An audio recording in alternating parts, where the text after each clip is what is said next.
اگر نہیں ہوگا تو یاد رکھیں ان قریب موت آنے والی ہے۔ ہوگا کیا؟ جب گناہگار آدمی مرتا ہے، جس نے علم دین نہیں سیکھا، جو نبی کریم صلی اللہ علیہ وسلم کے احکام کو سن کر اس کا چہرے کا رنگ بدل جاتا ہے، جو ناگواری محسوس کرتا ہے، جو دیندار کو سامنے سے آتا دیکھے تو راستہ بدل کے نکل جاتا ہے، جو دور سے دیندار کو آتا دیکھے، ہادی ہدایت دینے والے کو دیکھے تو دوستوں سے کہتا ہے یار یہ پھر مولوی آگے نماز کا کہے گا۔ جب اس کا انتقال ہوتا ہے تو بڑی سخت موت آتی، سخت ترین موت۔ لوگ سمجھتے ہیں بڑا آرام سے مر رہا ہے، لیکن بے نمازی کی موت، ماں باپ کی آنکھوں میں آنکھیں ڈال کے بدتمیزی کرنے والے کی موت، ماں بہن کی گندی گندی گالیاں دینے والے کی موت، اپنی طاقت کا بیجا استعمال کر کے غریبوں، مظلوموں، کمزوروں کو دانت توڑنے مارنے والوں کی موت آتی ہے، حرام کمانے والوں کی موت آتی ہے، اپنی بیوی کو کمزور جان کر ایک شوہر ہونے کے، حاکم ہونے کے احساس کے ساتھ اس کو ذلیل کرنے اور بچوں کے سامنے بے عزت کرنے والے کی موت کی باری آتی ہے تو بڑی دردناک موت ہوتی ہے۔ بالکل ایسا محسوس ہوتا ہے روایات میں جیسے ہے کہ جیسے کسی نے کانٹے دار ایک شاخ پورے بدن پہ ماری ہو، زور سے ماری اور کانٹا ہر رگ میں گھس گیا ہو اور پھر اس کو کھینچا جائے، ایسا موت باہر نکلتی۔ جبکہ نیک پرہیزگار مومن کے بارے میں سرکار نے فرمایا کہ اس کی روح ایسے نکلتی ہے جسے آٹے میں سے بال نکال لیا جائے، یہ مشق کو الٹا کیا جائے تو اس میں سے قطرہ ٹپکتا ہے، بس ایسے موت باہر نکل جاتی۔ ایک نیک نوجوان تھا جو ہم بننا نہیں چاہتے، وہ سفر کر رہا تھا، بنی اسرائیل کا واقعہ ہے، ملک الموت علیہ السلام سامنے تشریف لے آئے، پہلے موت کا فرشتہ سامنے ظاہر ہو کر روح قبض کیا کرتے تھے۔ اس نوجوان سے کہا کہاں جا رہے ہو؟ کہا کہ حضور میں ذرا کام سے جا رہا ہوں۔ فرمایا جانتے ہو میں کون ہوں؟ کہا کہ نہیں۔ کہا میں ملک الموت ہوں، موت کا فرشتہ۔ ہم جیسا ہوتا تو کانپ جاتا، کیونکہ ہماری حرکتیں ایسی ہیں، مرنا نہیں چاہتے، ہم میں سے کوئی بھی مرنا نہیں چاہتا، ہم چاہتے ہیں 100 سال تک زندہ رہیں، لیکن اس لیے نہیں کہ بعد میں توبہ کر لیں، بلکہ اس لیے تھوڑے اور مزے کر لیں۔ اس نوجوان نے جب یہ سنا تو خوش ہو گیا، کہنے لگا مرحبا، آپ بہت دیر سے آئے، میں تو آپ کو بہت دن سے انتظار کر رہا تھا، جلدی سے میری روح قبض کریں تاکہ میں اپنے رب کی بارگاہ میں پہنچوں۔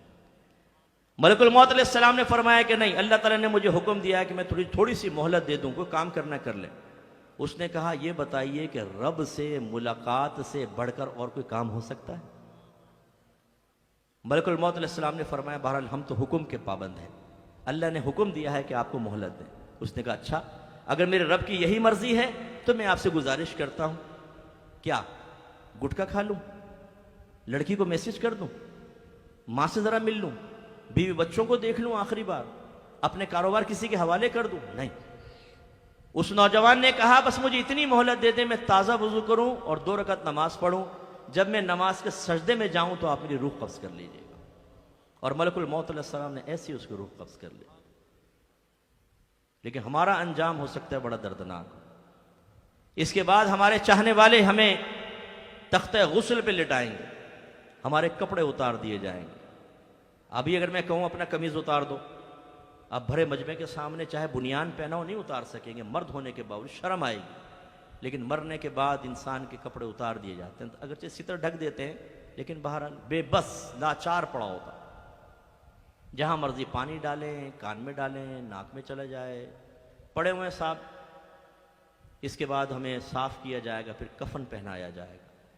ویسے ایک آدمی کی آنکھیں بند ہوتی ہیں لیکن شعوری آنکھیں کھلی ہوتی ہیں، اسے سب محسوس ہو رہا ہوتا ہے میرے ساتھ کیا کیا ہو رہا ہے، اور اس کے دل میں اگرچہ حقیقی دل رک چکا ہے لیکن احساسات باقی ہوتے ہیں، ایک وحشت پیدا ہو جاتی ہے، اس کو دل اگر زندہ ہو تو نا دھڑکتا تیز تیز تیز تیز کہ ارے یہ تو وہی وقت آ گیا جس کے بارے میں سوچتا بھی نہیں تھا، اگر کوئی موت کا ذکر کرتا تو مجھے برا لگتا تھا، میں نے سارا دن موت کے ذکر کو فراموش کرتا رہا، انجوائمنٹ میں لگا رہا، لیکن آج وہی ہو رہا ہے۔ اس کے بعد پھر ہمیں گھر والوں کے سامنے پیش کیا جائے گا، آخری مرتبہ دیکھ لو، اس کے بعد یہ کبھی نہیں آئے گا۔ عورتیں چیخ رہی ہوں گی، رو رہی ہوں گی، اگر آپ شادی شدہ ہیں آپ کی بیوی رو رہی ہوگی، آپ کے بچے رو رہے ہوں گے، آنکھیں بند ہیں، نظر سارا آ رہا ہے، شعوری بلوغت اور شعور اپنے بلوغ تک پہنچا ہوگا، بالکل عروج تک، ہر چیز محسوس ہو رہی ہوگی۔ اگر لوگ روئیں گے اس سے دل دکھے گا، رنجیدہ ہوگا، لیکن یہ نہیں کر سکتے کہ اپنے بچوں کے سر پہ پیار سے ہاتھ پھیرتے کہ بیٹا رو نہیں، دل تڑپ رہا ہوگا، لیکن بس دیکھ لیا بھائی، اٹھاؤ اس کو، جنازہ گاہ پہ لے کے جاؤ۔ آج سے پہلے ہم نے ڈولیاں اٹھائی تھیں، آج ہمیں اٹھا کے لے کے جائے گا اور ہمیں رکھ دیا جائے گا، لوگ جنازہ پڑھیں گے۔ آپ ذرا غور کریں، کبھی اس کا پریکٹیکل کرو، 4-5 لوگوں کی صف بنا لو اور آگے لیٹ کر دیکھو، تاکہ احساس ہو مرنے کے بعد کیسا محسوس ہوتا ہے۔ پہلے آپ نے کھڑے ہو کے مردے کو دیکھا، اب وہ لیٹا ہوا کھڑے ہو کو دیکھ رہا ہوتا اور وہ نماز پڑھ رہے ہوتے ہیں۔ اس کے بعد ہمیں قبرستان لے جایا جاتا ہے، اندھیری قبر میں اتار دیا جاتا ہے، کوئی دوست کام نہیں آتا، بیوی دور، بچے دور، جگری یار دور، رشتہ دار دور، ابا چلے گئے، بھائی بہن چلے گئے، ڈھکا، قبر بند، ختم۔ اس کے بعد آئیں گے منکر نکیر۔ میرے آقا صلی اللہ علیہ وسلم نے ارشاد فرمایا کہ وہ 2 کالے رنگ کے فرشتے ہیں، ان کے دونوں کندھوں کے درمیان کئی میل کا فاصلہ ہے، بال لمبے لمبے قدموں تک ہیں، آنکھیں بڑی بڑی نیلی دیگ کی طرح ہیں، چہرے سیاہ، دانت بڑے بڑے لمبے ہیں، اور دونوں کے ہاتھ میں ایسا گرز ہوتا ہے، گرز کا مطلب ایک ڈنڈا، اس کے اوپر ایک گولا لگا، اس میں کیلے نکلے ہوتے ہیں۔ فرمایا وہ اتنا بھاری ہے کہ اگر اس کو زمین پر رکھ دیں تو دنیا بھر کے تمام جنات اور انسان مل کر نہیں اٹھا سکتے، اور وہ قبر کی دیواروں کو اپنے دانتوں سے چیرتے ہوئے وہاں پہنچتے ہیں اور جھڑک کے اٹھاتے ہیں، ایسے گناہگار کو وہ ڈر کے اڑ جاتا ہے، بیٹھ جاتا ہے۔ پھر پوچھتے ہیں مر ربو کا، تیرا رب کون ہے؟ ماں دینوں کا، تیرا دین کیا ہے؟ ما کنت تقول فی حق ھذا الرجل، تو اس شخص کے بارے میں کیا کہا کرتا تھا؟ میرے آقا تشریف لے آتے، باقاعدہ سامنے دکھایا جاتا ہے، ھذا الرجل فرمایا، ھذا یہ کلام عرب میں ھذا اس میں اشارہ ہے، قریب کے لیے استعمال ہوتا ہے اور محسوس مبصر کے لیے اس کی وضع ہوئی ہے۔ محسوس اسے کہتے ہیں جس کو آپ احساس کر سکیں، مبصر اسے کہتے ہیں جسے آپ دیکھ سکیں۔ اس کا مطلب ہے میرے آقا بالکل قریب ہیں، ان کو محسوس کر سکتے ہیں، ان کی خوشبوئیں آ رہی ہوں گی، گلاب کی طرح خوشبو ان کے بدن سے نکل رہی ہوگی۔ لیکن اندازہ کریں جس نے نبی کریم کی صلی اللہ علیہ وسلم کی سنت کو چھیل چھیل کر نالیوں میں بہایا ہو، جس نے قرآن اور حدیث کو ہاتھ نہ لگایا ہو، جو نبی کریم کے احکام سے نفرت کرتا ہو، جو ساری زندگی احکام سے راہ فرار اختیار کرتا رہا ہو، یہ کس منہ سے سرکار کو دیکھے گا؟ نگاہیں جھک جائیں گی، شرم آئے گی، اللہ نہ کرے جواب نہ دے سکے، اللہ نہ کرے۔ اور اگر وہ جواب نہیں دے سکے گا تو ایسا گرز ماریں گے کہ ہڈیاں چورا چورا ہو جائیں گی۔ اور بے نمازی کے بارے میں میرے نوجوانوں، جو آج مؤذن حی علی الصلاۃ حی علی الفلاح کہہ رہا ہوتا ہے اور آپ آوارہ گرد دوستوں کے ساتھ سامنے کھڑے ہوتے ہیں، لیکن اذان ہوتی ہے تو اس لیے دور چلے جاتے ہیں کہ لوگ کہیں گے جماعت ہو رہی ہے تم یہاں کھڑے ہو، پھر واپس آ کے کھڑے ہو جاتے ہیں، لیکن نماز نہیں پڑھتے، اللہ کی رحمت کا شکرانہ ادا نہیں کرتے، اس کی نعمتوں کا، انعامات کا، احسانات کا شکرانہ ادا نہیں کرتے۔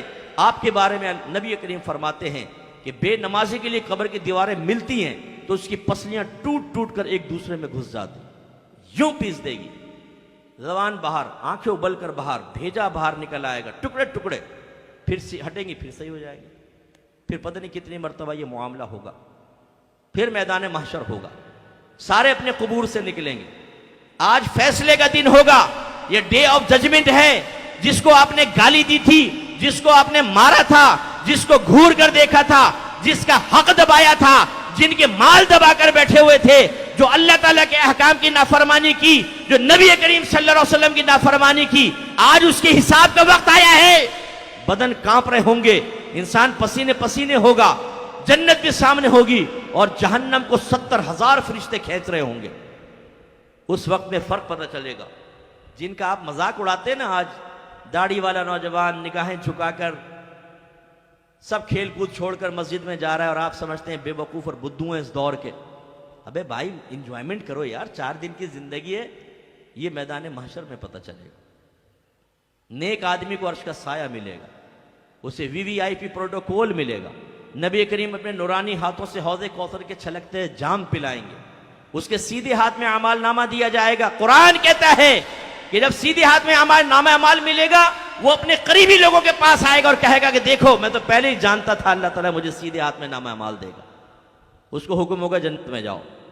اب آئے گی ہماری باری، اب آئے گی فراڈیوں کی باری، اب آئے گی اللہ کی نعمت کھا کر اس کے دشمن شیطان کی اطاعت کرنے والوں کی باری، اب آئے گی ان کی باری جو علماء کے قول سن کر ناراض ہوتے تھے لیکن نفس کی غلامی میں شیر تھے۔ وہ جب وہاں پہنچیں گے ہلتے کانپتے ہوئے، اگر اللہ ناراض ہوا جہنم میں جانے کا فیصلہ ہوگا۔ حدیث غور سے سنیے گا، آپ کے نبی نے ارشاد فرمایا صحابہ سے، صحابہ کیا تم جانتے ہو کہ مفلس کون ہوتا ہے؟ کنگال، مفلس۔ صحابہ کرام نے عرض کی ہم تو کنگال اس کو کہتے ہیں جس کے پاس نہ دراہیم و نہ دنانیر۔ سرکار نے فرمایا لیکن میری امت کا مفلس وہ ہوگا جو بروز قیامت بہت ساری نیکی لے کر آئے گا، زکوٰۃ بھی ہوگی، نماز بھی ہوگی، حج بھی ہوگی، صدقات بھی ہوں گے، لیکن اس نے کسی کو مارا ہوگا، کسی کو گالی دی ہوگی، کسی کا حق دبایا ہوگا، کسی کے ساتھ اور دوسرے معاملات کیے ہوں گے، تو اس کی کچھ نیکیاں یہ لے جائے گا، کچھ نیکیاں یہ لے جائے گا، کچھ نیکیاں یہ لے جائے گا، حتیٰ کہ اس کے نام اعمال میں کوئی نیکی نہیں رہے گی تو اللہ تعالیٰ اس کو جہنم میں ڈلوا دے گا۔ اور ایک روایت میں فرمایا اگر تم پر کسی کا حق ہے تو دنیا میں دے دو، ورنہ میدان معاشر میں تمہاری نیکیاں دوسروں کو دی جائیں گی، اور اس سے حساب و کتاب پورا نہیں ہوگا تو ان کی برائیاں نکال کر تمہارے نام اعمال میں ڈال دی جائیں گی، اور ایسا آدمی بھی جہنم میں ڈالا جائے گا۔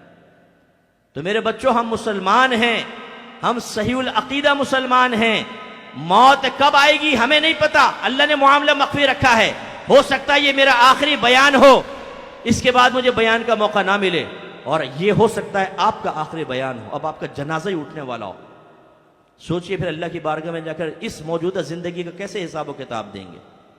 خدا را اپنے نبی کی تلقینات کو سنیں اور ان کی فرما برداری کی طرف آئیں۔ آپ کے نبی نے فرمایا ہر شخص کے 3 دوست ہوتے ہیں، ایک کی دوستی جیسے ہی موت ہوتی ہے ختم ہو جاتی ہے، دوسرا قبرستان تک ساتھ ہوتا ہے، جیسے قبر میں دفناتے ہیں اس کی دوستی بھی ختم، اور تیسرا قبر میں بھی ساتھ ہوگا اور میدان محشر تک بھی ساتھ رہے گا، حتیٰ کہ جنت دوزخ تک۔ پھر تفصیل بیان کی، فرمایا اس کا پہلا دوست اس کا مال ہے، آپ کی موٹر سائیکل، آپ کی گاڑی، آپ کی سائیکل، آپ کے لباس، آپ کے جوتے، آپ کا پیسہ، بینک بیلنس، یہ آپ کا پہلا دوست ہے۔ جیسی موت آئی رشتہ ختم، سب چیزیں اب کسی اور کی ہو گئی۔ دوسرا فرمایا اس کا دوست ہوتے ہیں جو دوست احباب اور رشتہ دار ہیں، یہ قبر تک ساتھ ہوتے ہیں، لیکن جیسے قبر میں ڈالتے ہیں ان کی دوستی بھی ختم، یہ بھی واپس آ جاتا ہے۔ تیسرا فرمایا دوست نیک یا برا عمل ہے جو قبر میں بھی ساتھ ہوگا، آخرت میں بھی۔ اب آپ اندازہ کریں کہ آپ کسی جہاز میں سفر کر رہے ہوں، ٹرین میں سفر کر رہے ہوں، بس میں سفر کر رہے ہوں، ہم نے بھی کیے ہیں، بعض وقت بات چیت شروع ہو جاتی ہے تو بس لمیٹڈ بات کرتے ہیں، بھئی آپ کہاں رہتے ہیں، یہ وہ دو چار اس نے سوال کیے، ہم نے کر لیے، زیادہ دوستی نہیں بڑھاتے، ہمیں پتہ ہے اس کے ساتھ عارضی ہے۔ لیکن اگر اپنے رشتہ دار ہوں تو ان کے ساتھ تو گھل مل کے بات کرتے ہیں، گھر آتے ہیں تو طویل ان کے ساتھ رہنا، وہ الگ رویہ ہو جاتا۔ ایسے سوچئے جس کے ساتھ آپ کی دوستی مختصر سی ہے اس سے کم دل لگائیں۔ میں نہیں کہتا آپ مال نہ کمائیں، حلال مال کمائیں، اس کے حلال کمانا عبادت ہے، لیکن اس دنیاوی مشاغل کے اندر اتنے زیادہ مصروف نہ ہو جائیں، جیسے آپ مریں گے سب ختم ہو جائے گا۔ آپ گھنٹوں گھنٹوں ہیئر اسٹائل سیٹ کرتے رہتے ہیں، آپ مہنگے مہنگے لباس لے کر آتے ہیں متاثر کرنے کے لیے، اپنے ظاہر کو سنوارتے ہیں، یہ سب ختم ہو جائے گا۔ جیسے مریں گے آپ کی مونچھیں وونچھیں کوئی کام نہیں آئیں گی، یہ سب پڑنگ نیچے گر جائیں گے، صاحب حال خراب ہوگا۔ 4 دن بعد ماں دیکھ لے تو چیخیں مار کے بھاگ جائے آپ کے پاس سے۔ حشر یہ ہونے والا ہے قبر کے اندر، کیونکہ آنکھیں بہہ کر باہر آ جائیں گی، ناک پھٹ جائے گی، کیڑے مکوڑے کھا جائیں گے، دانت گر جائیں گے، سارے جھڑ جائیں گے، بالکل ہڈیوں کا ڈھانچہ ایسے غلاظت، اور اتنا گندا ہو جائے گا آدمی کہ دیکھ کے لوگ کانوں کو ہاتھ لگائیں گے۔